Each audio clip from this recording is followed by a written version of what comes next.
হযরতে উসমান নবীজির সাহাবী, উনি যখন কোনো কবরের সামনে দাঁড়াইতেন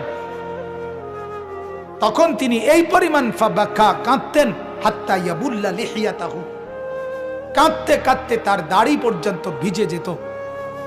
অন্যরা জিজ্ঞাসা করতেন, ও আমিরুল মুমিনিন, কবর দেখলে আপনি এমন করেন কেন?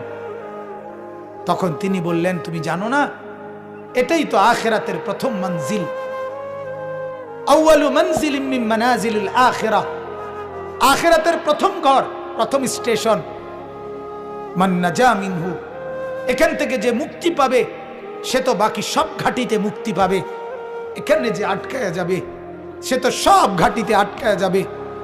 এই জন্য কবর দেখলে আমার ভয় হয়, না জানি আমার কবরে কি হবে, না জানি আমার